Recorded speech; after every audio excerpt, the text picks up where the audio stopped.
आपके सामने एक जम्मू कश्मीर का डिप्टी चीफ मिनिस्टर खड़ा है और इससे पहले अब उनके जो उनको भी थोड़ा देखने दो, थोड़ा अंदर भी नजरें हमें अनायत करने दीजिए।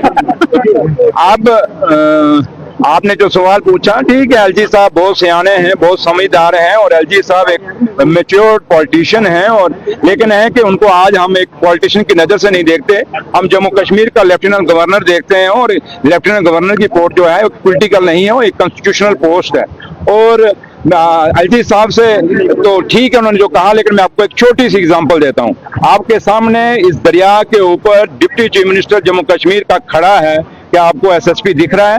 क्या आपको डीसी दिख रहा है? क्या आपको सीनियर ऑफिसर दिख रहे हैं? वरना इस 2019 से पहले जब ये स्टेट हुआ करता था, तो जब एक डिप्टी चीफ मिनिस्टर, इवन के एक मिनिस्टर भी आता था कैबिनेट, तो पूरी एडमिनिस्ट्रेशन हिलती थी। तो आपको क्या लगता है यहाँ पे कोई दिख रहा है आपको आगे पीछे? तो एलजी साहब को पूछ लीजिए कि अगर एक डिप्टी चीफ मिनिस्टर के जब एक आईएएस अफसर, एक आईपीएस अफसर हमें यहाँ मिलने नहीं आएगा, देखने नहीं आएगा, या डीसी का दफ्तर कितनी दूर है यहाँ से? एक डीसी क्या डिप्टी कमिश्नर यहाँ नहीं आ सकता? क्या यहाँ पे एक एसएसपी नहीं आ सकता है? क्या डीआईजी आईजी नहीं आ सकते कि डिप्टी चीफ मिनिस्टर इस पुल पे आ रहा है? क्या मेरा प्रोग्राम वहां से नहीं आया? अगर आप लोग सब आए हैं, अगर आपको पता लगा आप सब आए हैं, तो क्या उनका फर्ज नहीं पड़ता? यहीं से आप अंदाजा लगा लें, अगर एलजी साहब आए होते तो क्या ये सड़कें जाम हो गई होती? यहाँ पूरी के पूरे डीजी तक यहाँ लाइन में खड़े हो जाते, चीफ सेक्रेटरी तक यहाँ खड़े हो जाते। क्या ये फर्क आपको नजर नहीं आ रहा? इसलिए मैं आप लोगों से, खासकर जम्मू के पत्रकारों से मैं आपसे निवेदन करूंगा कि आप लोग ये फर्क देखिए कि आज की सरकार, आज का डिप्टी चीफ मिनिस्टर, आज का मिनिस्टर, आज का इवन के चीफ मिनिस्टर और पहले का चीफ मिनिस्टर और पहले के मिनिस्टर की पावर, उनके साथ जब ऑफिसरों की हरकत क्या होती थी, तो यहीं से आपको पता लग जाएगा कि हमारे हाथों में कितना कुछ है।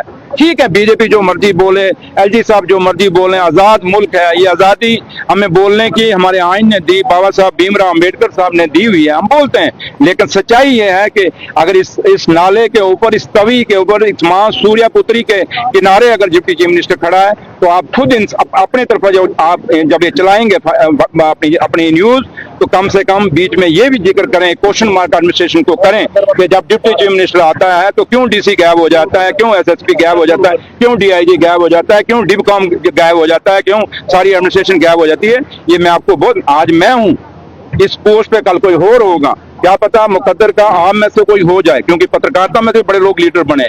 तो इसलिए मैं आपसे एक बात, जब मैं बना हूं तो मैंने एक गांव से उठ के यहाँ तक पहुंचा हूं, कभी नहीं सोचा मैं इस मुकाम तक पहुंचूंगा।